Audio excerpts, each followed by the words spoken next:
Halo Sobat PPM, kembali lagi bersama PPM Talk, persembahan dari PPM Manajemen, solusi manajemen terintegrasi. Kali ini PPM Talk menghadirkan podcast PEBOS, Ruang Integritas, sebuah inisiatif dari PEBOS yang mengangkat berbagai isu seputar etika, kepemimpinan, dan budaya organisasi secara lebih reflektif dan kontekstual. Saya Dewi Anissa Yakin dan saya akan menemani Sobat PPM dalam perbincangan santai tapi tetap berbobot dan relevan dengan tantangan dunia profesional saat ini. Di episode kali ini kita akan membahas topik yang sangat dekat dengan keseharian profesional, reputasi, dan integritas.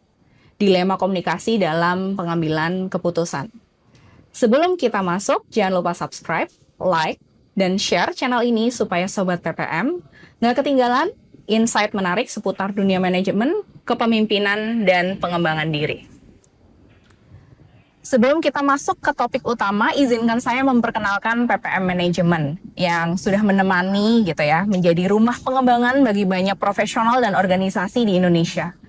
PPM hadir melalui 6 lini, program pengembangan eksekutif, program pelatihan sertifikasi, pembelajaran Inggria, riset dan konsultansi, asesmen SDM, dan juga PPM School of Management. Dan secara khusus, episode ini lahir dari PEBOS, gitu ya. PEBOS adalah Pusat Etika dan Budaya Organisasi Sudarpo Sastro Satomo. PEBOS adalah pusat kajian di bawah PPM Manajemen yang berfokus pada pengembangan nilai-nilai etika dan budaya organisasi di dunia kerja Indonesia melalui riset, edukasi, dan penguatan penerapan nilai-nilai etika. Komitmennya satu, membangun ekosistem organisasi yang beretika, berbudaya, dan berdaya saing menuju Indonesia yang lebih bersih, berintegritas, dan berkeadilan. Sobat PPM, di banyak organisasi, keputusan tidak hanya dinilai dari hasilnya, tapi juga dari berbagai keputusan itu, bagaimana keputusan itu dikomunikasikan. Dan disitulah sering muncul dilema antara menjaga integritas komunikasi dan dorongan untuk menjaga citra organisasi melalui narasi yang terbingkai, gitu ya. Menariknya, di PEBOS, kami juga sedang mengembangkan pendekatan untuk memahami budaya etika organisasi secara lebih sistematis. Kami menyebutnya Ethical, Cultural, and Health Index atau ECI. Dan dalam konteks ini, komunikasi menjadi salah satu jendela paling penting untuk melihat apakah nilai benar-benar dijalankan atau hanya dipajang. Untuk membahas topik ini, kita beruntung karena kita kedatangan seorang yang sangat tepat gitu ya.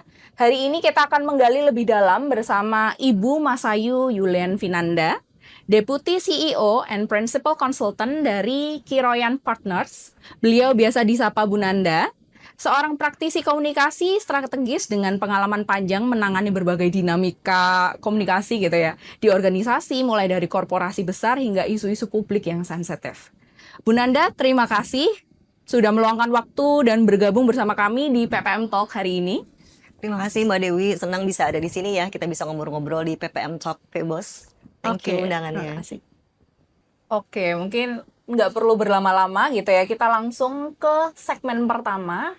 Saya ingin mengawali dengan pertanyaan, kalau kita mulai dari konteks besar gitu ya. Organisasi hari ini tuh sering berada di bawah tekanan, mulai dari target bisnis, kemudian ekspektasi stakeholders, bahkan krisis gitu, yang banyak ya kita alami gitu.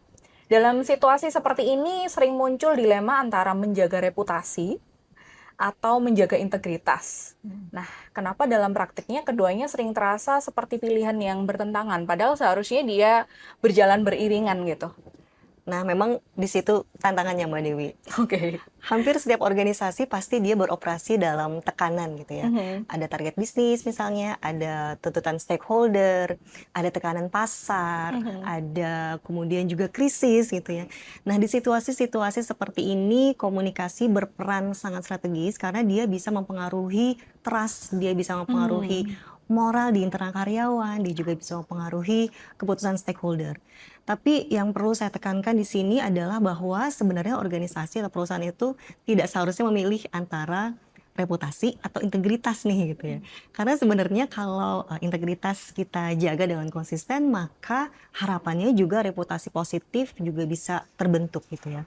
Tapi memang tantangannya, tension yang biasa kita temukan dalam keseharian itu adalah bagaimana tetap menjaga integritas, tapi kadang-kala ada godaan-godaan ya.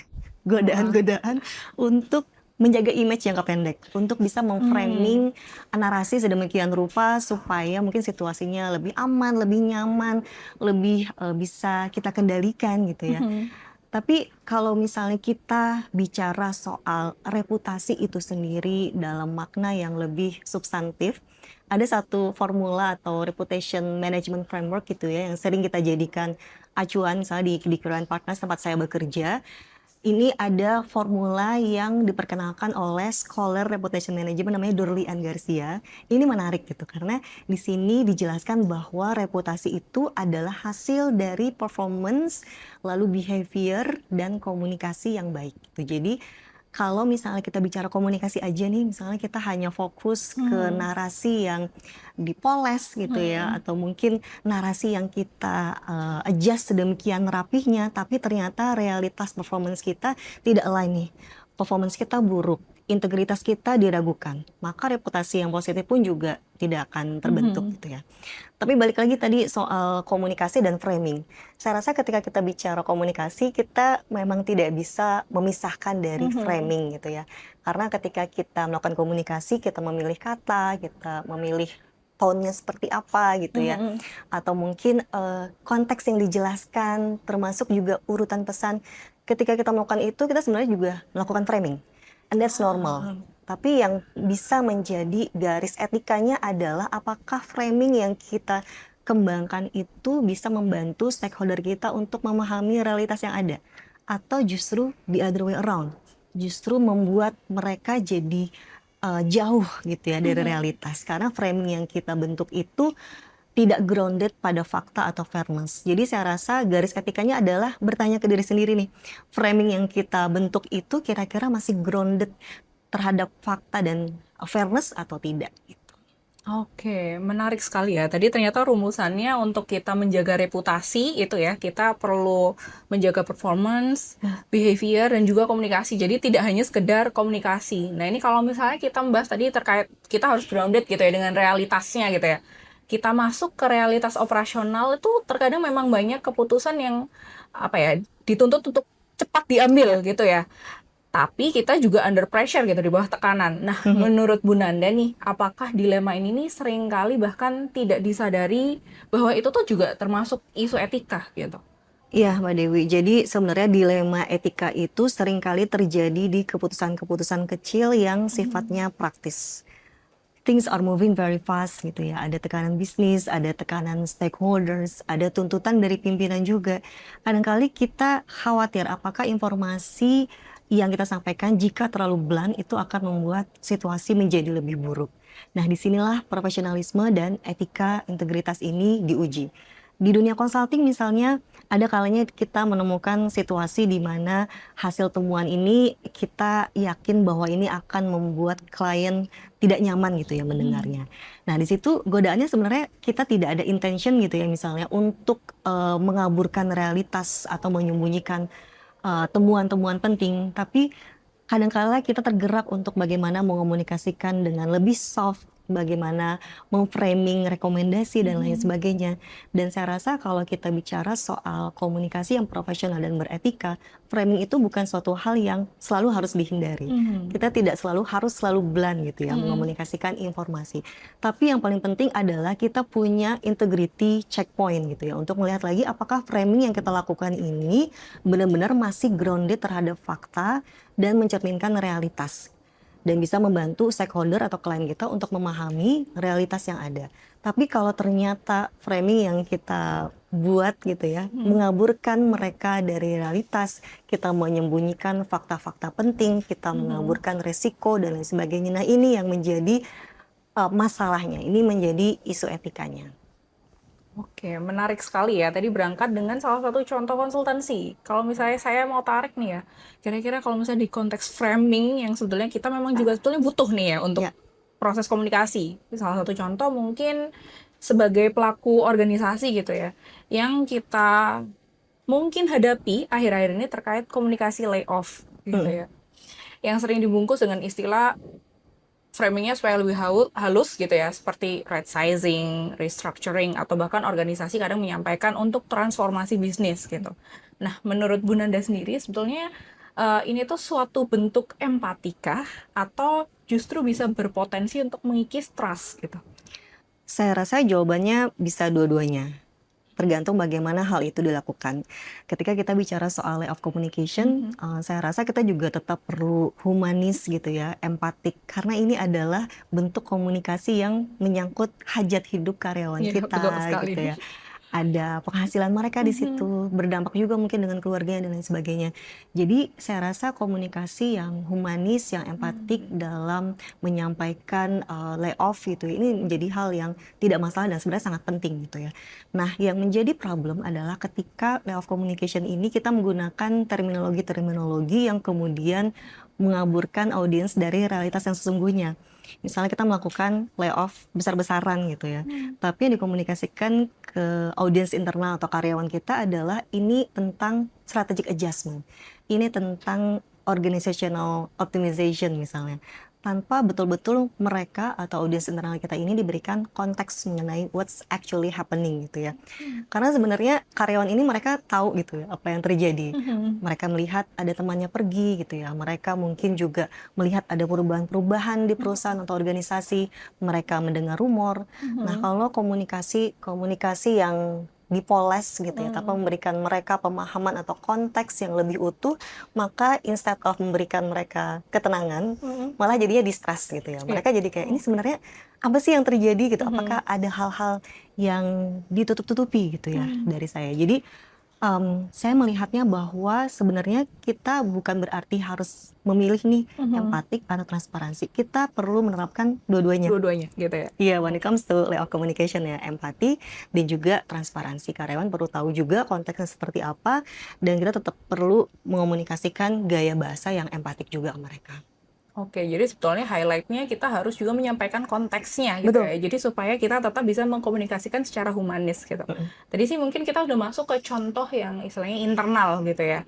Nah, saya jadi terpikir kalau misalnya konteksnya ini adalah eksternal gitu, komunikasi eksternal dalam konteks sustainability gitu. Kita juga mengenal fenomena seperti greenwashing gitu, di mana komunikasi terlihat jauh lebih hijau daripada praktiknya gitu. Apakah ini sebetulnya lebih didorong oleh kanan untuk terlihat baik, organisasi terlihat baik, dibandingkan kesiapan untuk benar-benar menjadi baik. Jadi sebetulnya baiknya seperti apa gitu ya? Ya, saya rasa bisa jadi iya gitu ya. Memang ada tekanan untuk menjadi baik. Dan menurut saya itu satu hal yang sangat manusiawi ya gitu. Karena tuntutan juga banyak untuk perusahaan bisa bergerak ke arah yang lebih sustainable. Ada tuntutan investor di situ, ada tuntutan stakeholder lainnya gitu ya, media, bahkan publik pun juga sudah banyak tuntutan gitu ya Iya, terhadap isu sustainability. Namun yang menjadi problem adalah ketika again komunikasi yang kita sampaikan itu tidak align dengan performa kita, tidak align dengan implementasi hijau gitu ya yang sudah diterapkan di lapangan. Jadi saya rasa yang paling penting adalah bagaimana kita bisa grounded terhadap fakta gitu ya, apa yang sebenarnya sudah dilakukan organisasi ini, perusahaan ini dalam hal sustainability, dan itu dikomunikasikan. Kalau memang ada hal-hal yang kita belum lakukan gitu ya, mungkin ada target-target sustainability yang sebenarnya kita sudah canangkan, tapi dalam perjalanannya mungkin masih banyak kendala dan lain sebagainya, disampaikan saja. Disampaikan progresnya seperti apa, tantangannya seperti apa, dan apa plan yang kita siapkan gitu ya untuk melakukan improvement ke depan. Saya rasa ini align juga ya kalau kita menulis SR, Sustainability Report. Oke, iya. Itu kan tentunya juga kita mengomunikasikan progres ya, progres implementasi sustainability yang sudah kita lakukan seperti apa. Tentunya tidak semua checklist, tidak semua mungkin target-target sesuai gitu ya realitanya.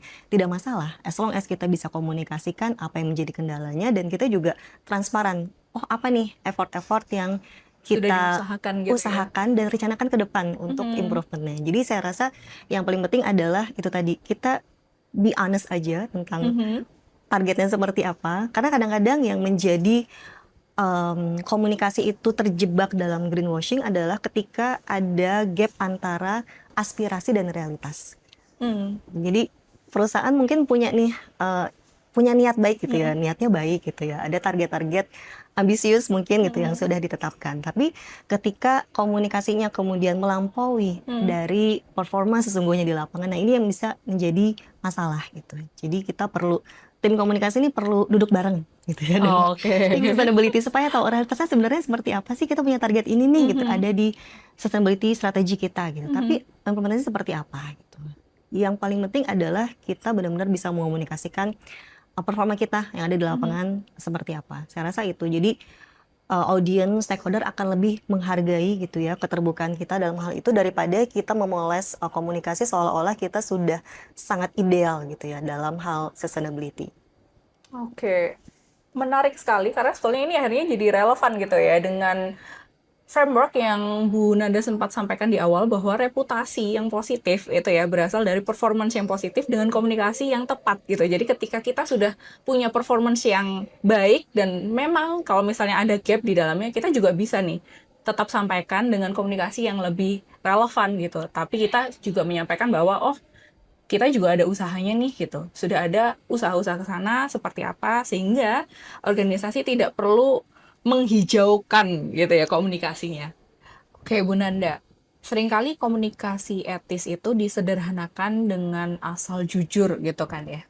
Sebelumnya Ibu juga sempat menyampaikan bahwa komunikasi etis itu kompleks, melibatkan konteks, framing, dan juga ada batasan. Nah, sebetulnya di titik mana komunikasi strategis itu kita masih kategorikan etis atau sebetulnya dia sudah mulai bergeser nih ke manipulasi? Ya. Saya suka banget nih pertanyaannya karena memang komunikasi etis itu bukan sekedar yang penting jujur aja gitu.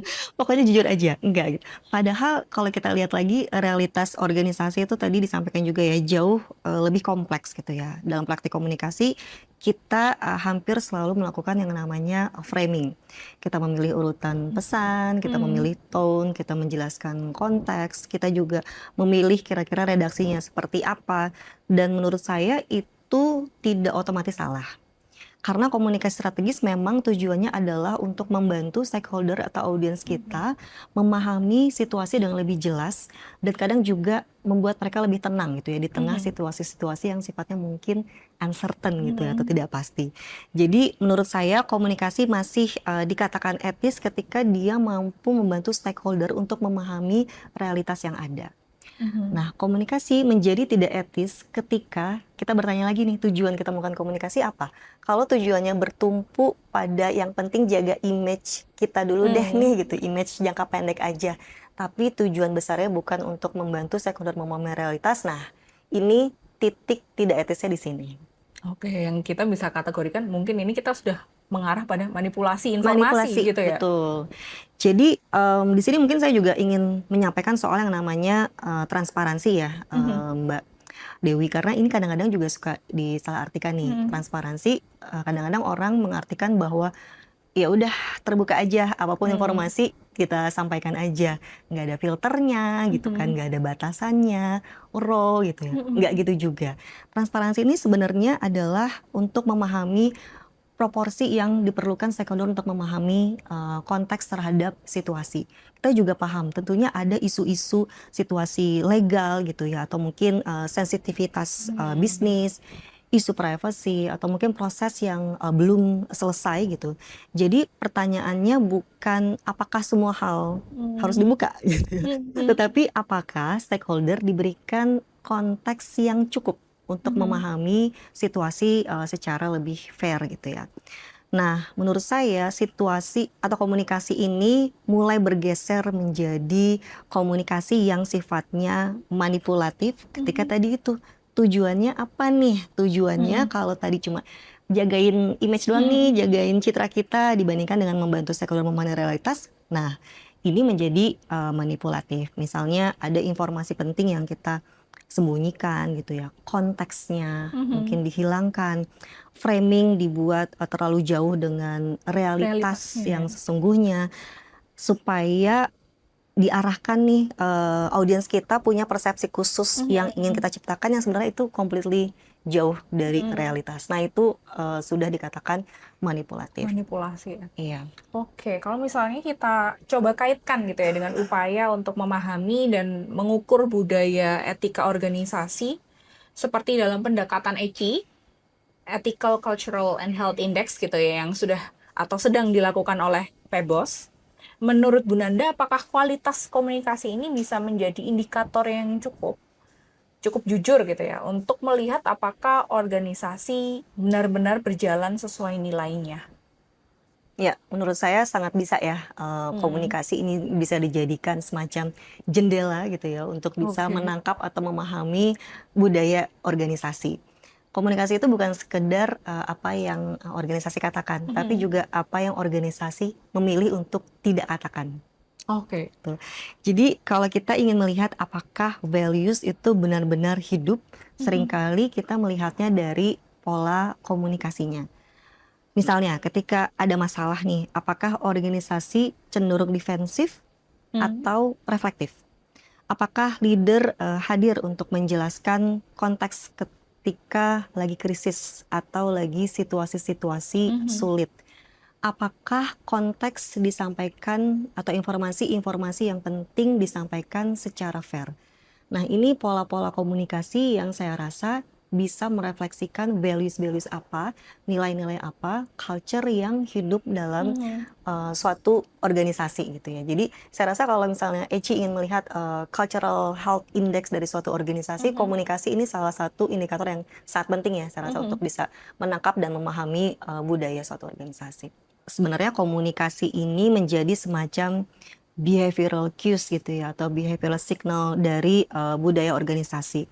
Values itu paling terlihat ketika perusahaan atau organisasi lagi masa-masa sulit, lagi krisis atau lagi dalam tekanan.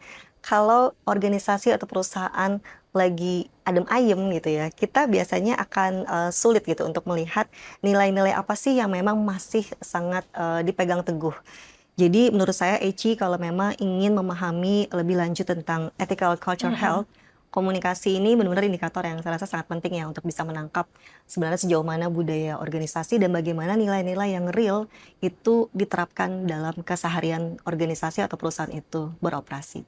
Oke, selanjutnya nih Bu, menurut Bu Nanda, seberapa besar pengaruh tone at the top gitu ya dalam menentukan apakah komunikasi akan jujur atau justru defensif dan terlalu banyak polesan? Ya, menurut saya sangat-sangat krusial ya peran dari pucuk pimpinan untuk mencontohkan. Karena keberanian untuk transparan itu biasanya datang dari atas. Jadi ketika leadernya, pucuk pimpinannya itu terbuka terhadap improvement apa yang perlu dilakukan, maka komunikasinya akan lebih sehat, lebih reflektif. Sebaliknya, kalau misalnya pemimpin perusahaannya itu sibuk dengan image jangka pendek aja, bagaimana menutupi kesalahan dengan polesan-polesan narasi misalnya, maka gaya komunikasinya itu juga cenderung akan lebih defensif. Jadi saya rasa benar-benar tone at the top itu tuh sebenarnya bukan cuma slogan aja, tapi perilaku leaders itu adalah pesan itu sendiri. Bagaimana leaders mencontohkan apa yang acceptable, apa yang tabu, apa prinsip akuntabilitas dan fairness itu diterapkan di organisasi, itu adalah perilaku leaders dan itu adalah pesan yang sangat penting untuk mengomunikasikan apa sebenarnya norma atau culture ataupun values gitu ya yang diterapkan dalam suatu organisasi. Jadi saya rasa sangat-sangat penting. Tapi kalau misalnya kita bicara soal leaders gitu yang tidak kalah penting tuh juga sebenarnya middle layers nih Mbak Dewi. Oke. Jadi line managers yang punya subordinat.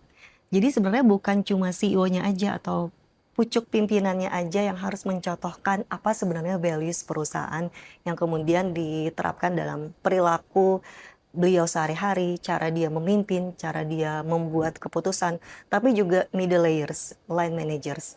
Nah, kadang-kadang nih misalnya CEO-nya udah sangat inspiring gitu ya. Values-values yang ditetapkan dalam suatu organisasi itu sudah terejawantahkan mungkin ya dengan perilaku CEO-nya ini. Tapi ternyata mungkin middle managersnya nggak align. Middle managersnya, line managersnya itu tidak mewujudkan atau merefleksikan values yang diterapkan. Misalnya ternyata perusahaan ini sebenarnya punya prinsip transparansi, accountability yang sangat baik. Tapi dalam meeting-meeting sehari misalnya middle managers itu tidak menunjukkan sifat itu. Dia tidak terbuka terhadap kritik. Dia tidak terbuka terhadap percakapan-percakapan yang sulit mungkin. Dia tidak menghargai pendapat mungkin yang disampaikan oleh timnya. Maka ini jadi tidak align, tidak match. Jadi karyawan pun juga tidak akan bisa menangkap values itu dengan baik karena hanya ada di atas. Tapi pada implementasinya di level tengah nih, di midfield playersnya gitu ya ibaratnya, itu tidak lived up gitu values itu. Jadi saya rasa middle managers juga penting ya. Jadi betul. dari tone at the top itu sendiri dan juga di level middle layer Ya. di manajerial itu juga penting untuk bisa mengkomunikasikan dengan tepat gitu ya, Betul. dengan konteks yang tepat gitu ya. Ya. Oke, kalau kita melihat komunikasi sebagai signal system gitu ya, organisasi sebenarnya sudah menyampaikan pesan, baik yang disampaikan atau yang secara tidak langsung tidak disampaikan gitu ya. Nah, apa sih yang sebenarnya terbaca dari sisi karyawan ketika komunikasi itu tidak konsisten dengan realitasnya? Bagaimana menurut Bu Nanda? Sebenarnya yang dibaca oleh karyawan pesannya itu bukan cuma isi pesannya aja, tapi juga nilai di balik pesan itu. Dan kalau kita lihat sebenarnya karyawan itu adalah salah satu pihak yang sangat observant gitu ya. Mereka sangat jeli, mereka membaca konsistensi nih. Mereka melihat kita gitu ya.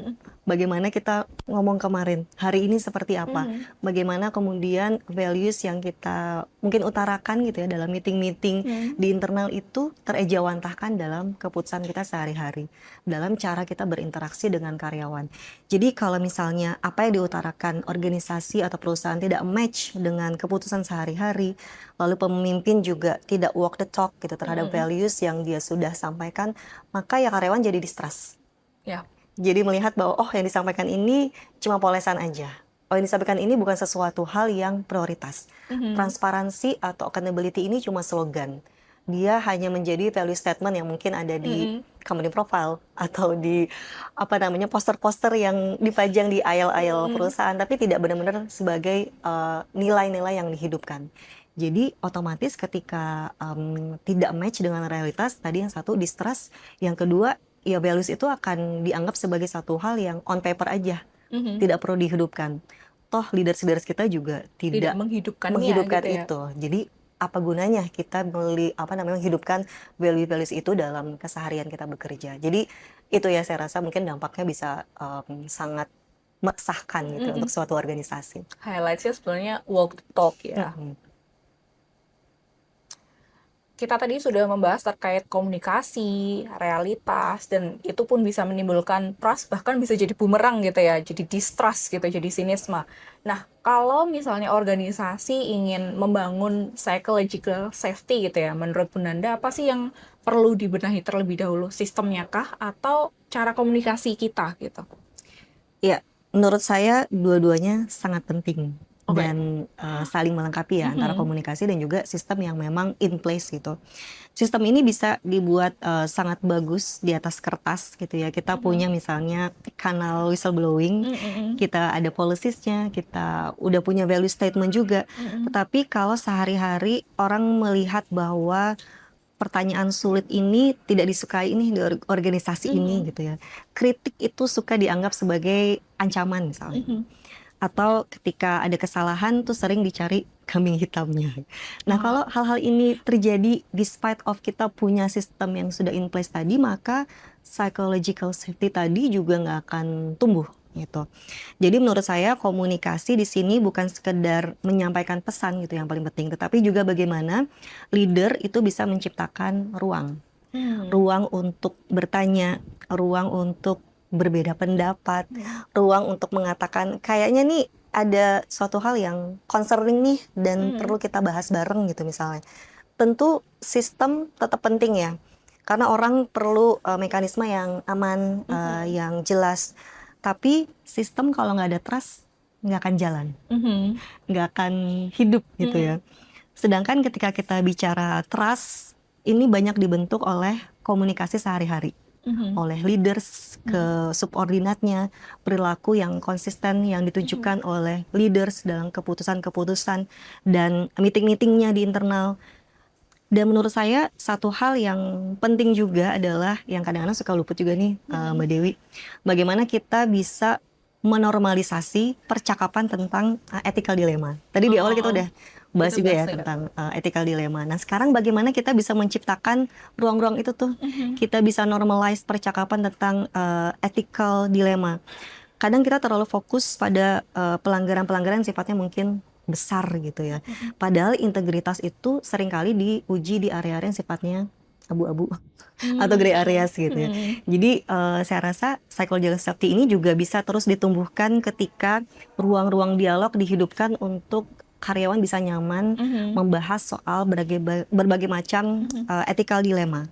Kalau percakapan seperti ini dinormalisasi oleh leaders dan managers, orang jadi belajar bahwa oh oke, ternyata di perusahaan tempat saya bekerja nih, di organisasi ini, integritas tuh bukan cuma compliance, tapi menjadi shared mindset gitu yang kita benar-benar diskusikan dan hidupkan bersama-sama. Jadi saya rasa itu tadi sistem penting, komunikasi tentunya nggak kalah penting Jadi juga. berjalan bersamaan gitu ya. Jadi kita berusaha untuk build sistemnya yang baik, yang tepat, memberikan ruang dan juga berbarengan dengan komunikasinya nih. Yes. Gitu. Oke, Bu Nanda, saya ini pernah mendengar pendekatan komunikasi yang mungkin kita bisa kenal 4C. Dia ada clarity, context, consistency, dan consequences. Kalau boleh disederhanakan gitu ya, apakah ini bisa menjadi semacam checkpoint etika gitu ya sebelum sebuah komunikasi disampaikan? Ya, saya rasa dalam komunikasi etis ini seringkali dianggap sebagai suatu hal yang konseptual gitu ya, atau mungkin abstrak, sehingga butuh semacam tools gitu ya Mbak untuk membantu kita mengambil keputusan dengan cepat dan tentunya juga ethically responsible. Nah tadi yang Mbak sampaikan formula 4C ini saya rasa ini bisa menjadi tools untuk kita pausing sejenak sebelum mengeluarkan komunikasi atau informasi atau pesan gitu ya keluar. Nah tadi ada 4C. C pertama ini clarity. Clarity ini maksudnya apa? Apakah pesan kita udah cukup jelas atau belum nih? Jangan sampai kita jadinya terlalu banyak jargon-jargon yang teknis atau terlalu diplomatis sampai orang justru jadi salah memahami inti pesannya. Lalu C yang kedua konteks. Nah ini menurut saya sangat penting. Tadi kayaknya di awal kita udah sering mention konteks gitu ya. soal konteks ini ya. Sangat penting karena ini pertanyaan yang sangat krusial gitu ya. Apakah stakeholder mendapatkan konteks yang cukup untuk memahami situasi secara fair? Karena seringkali masalahnya bukan fakta yang salah, tetapi konteks yang hilang. Jadi C yang kedua ini juga sangat penting ya. Ketiga, konsistensi. Apakah pesan kita match dengan realitas gitu ya, selaras nggak nih, atau jangan-jangan berbeda nih antara apa yang kita sampaikan dengan apa yang terjadi di lapangan misalnya. Karena komunikasi yang paling cepat mengikis trust ini adalah ketika organisasi mengatakan satu hal, tapi ternyata pengalaman stakeholder menunjukkan hal yang beda banget gitu ya. Yang keempat tadi consequences. Kalau suatu hari misalnya seluruh konteksnya diketahui, apakah komunikasi ini masih terasa fair di mata stakeholder? Apakah justru stakeholder ngerasa bahwa ternyata ini dipoles aja nih gitu ya, terlalu defensif, atau ternyata komunikasi yang dilakukan itu purpose-nya cuma untuk jaga image aja. Nah, menurut saya kalau komunikasi paling tidak lolos 4 pertanyaan ini atau 4C ini dijadikan semacam pausing moment gitu ya sebelum kita mengeluarkan komunikasi keluar, biasanya kita sudah jauh lebih aman ya dari segi etika. Ini tools praktis aja yang mungkin bisa menjadi exercise di internal organisasi atau perusahaan. Salah satu tools yang kita bisa gunakan. Oke, yang cukup menarik ini sebetulnya tadi dari 4C itu konsistensi gitu ya. Nah, menurut Bu Nanda, bagaimana sih organisasi bisa memastikan bahwa integritas itu benar-benar hadir dalam keputusan-keputusan kecil yang konsisten gitu ya. Bukan cuma sekedar formalitas atau hanya pernyataan dinding saja gitu. Tentunya tidak selayaknya integritas ini menjadi slogan aja ya. Atau mungkin poster-poster pajangan aja di perusahaan-perusahaan. Dalam praktiknya saya percaya bahwa setiap organisasi atau perusahaan perlu punya yang namanya integrity checkpoint dalam proses bisnisnya. Dan saya rasa setiap sektor pasti akan beda-beda nih titik-titik rawan integritas itu dikompromikan gitu. Jadi saya rasa setiap perusahaan organisasi perlu punya nih integrity checkpoint gitu kita nyebutnya dalam setiap proses bisnis yang terjadi di organisasi atau perusahaan itu. Misalnya kalau di consulting ini di bagian mungkin tahapan business development ya sebelum kita dapat project atau kerja sama-sama klien gitu. Sebelum kerjasama misalnya kita ada integrity checkpoint misalnya bertanya apakah partner atau klien ini kira-kira atau calon klien ya align dengan values kita atau enggak? Apakah ada red flags etika gitu ya yang perlu menjadi pertimbangan khusus? Apakah proses procurement ketika kita mengikuti tender itu kira-kira ada hal-hal yang concerning nggak nih? Jadi ini beberapa contoh pertanyaan-pertanyaan yang bisa disertakan dalam integrity checkpoint. Itu juga titiknya macam-macam ya. Sebelum terjadi bisnis misalnya business development kalau di consulting, pada saat project mungkin sudah berjalan, pada saat project mau ditutup dan lain sebagainya. Ini pertanyaan-pertanyaan integrity checkpointnya akan sangat beragam gitu. Jadi kalau memang organisasi perusahaan sudah punya tools ini akan sangat membantu ya menurut saya untuk memastikan bahwa setiap divisi, setiap unit-unit dalam organisasi ini punya acuan yang seragam gitu yang memang mereka juga terapkan dalam keseharian memutuskan berbagai macam keputusan-keputusan bisnis dan operasional sehari-hari. Jadi untuk kita bisa benar-benar hadir sebetulnya ya itu tadi kita perlu pendekatan gitu ya, salah satunya dengan integrity checkpoint yang nanti bisa disesuaikan dengan organisasi atau industri masing-masing gitu. Ya. Dan yang paling penting itu bukan sekedar ada di dokumen dan menjadi checklist, tapi itu menjadi satu percakapan gitu, yang kita diskusikan di internal. Ini gimana nih? Kira-kira kita melihat nih proses procurement-nya kayaknya agak concern nih gimana gitu. Jadi ada diskusi-diskusi juga yang mengecek integrity checkpoint itu kira-kira sudah kita terapkan belum ya gitu untuk menjaga kita nih dalam koridor etika yang pengen kita benar gitu ya, konsisten kita jaga gitu ya. Yes, betul. Oke, apakah pendekatan integrity checkpoint seperti yang Ibu sampaikan sebelumnya itu bisa menjadi bagian dari cara organisasi tidak hanya mengklaim tapi benar-benar mengukur integritasnya seperti yang ingin kami capai melalui ECI? Ya, saya rasa ini bisa jadi exercise internal yang sangat baik ya, bahwa values itu tuh bukan cuma sesuatu hal yang ada di dokumen perusahaan aja, tapi kita hidupkan dalam setiap proses bisnis, dalam setiap keputusan-keputusan kecil dalam hal bisnis maupun operasi lewat tadi integrity checkpoint. Dan ketika tim menerapkan integrity checkpoint itu dalam diskusi-diskusi di internal akan lebih baik lagi kalau misalnya ada semacam mungkin laporan gitu ya bahwa oke, ini sudah dilakukan diskusi integrity checkpoint, ada beberapa perspektif yang muncul dan ini bagaimana kemudian kita memutuskan sesuatu gitu. Nah ini saya rasa bisa menjadi evidence gitu ya bahwa values ini tuh bukan cuma satu hal yang kita slogankan saja gitu, jadi semboyan yang cuma lip service aja gitu. Tapi memang dalam keseharian kita dalam memutuskan berbagai macam keputusan-keputusan yang teknis di operasi dan bisnis kita punya ini nih gitu ya, punya acuan punya gitu checkpoint yang membuat kita jadi yuk duduk bareng dulu, kita posing yuk gitu untuk lihat nih kira-kira ada ethical dilemma nggak nih, ada koridor-koridor etika yang akan dikompromikan atau enggak gitu. Jadi saya rasa ini bisa menjadi salah satu aja mungkin salah satu pendekatan yang saya rasa cukup praktikal gitu ya dan bisa melihat secara lebih dekat bagaimana values ini atau prinsip-prinsip integritas ini diterapkan dalam keseharian organisasi. Oke, baik. Jadi sebenarnya ini salah satu ya, kita memang perlu explore lagi lebih banyak tools, pendekatan supaya kita bisa mengukur gitu ya, bukan sekedar hanya ya menuliskan di dinding gitu. Oke, di awal kita sudah bicara tentang reputasi dan integritas gitu ya. Tapi setelah perbincangan ini mungkin pertanyaannya bukan lagi memilih antara reputasi dan integritas, melainkan reputasi seperti apa yang ingin kita bangun gitu ya. Yang terlihat baik dalam jangka pendek atau yang benar-benar sustain karena berakar dari integritas. Dan sebagai penutup nih, apa satu prinsip komunikasi yang paling penting menurut Bu Nanda? Sebagai penutup, ada satu hal penting yang saya rasa perlu kita refleksikan bersama, bahwa setiap organisasi perlu membangun dan menjaga reputasi. Reputasi yang kuat dan berkelanjutan bukan hasil dari narasi yang indah atau upaya untuk selalu tampil sempurna. Reputasi yang kuat adalah hasil dari performa, behavior, dan komunikasi yang konsisten. Komunikasi tidak menciptakan integritas. Komunikasi menunjukkannya.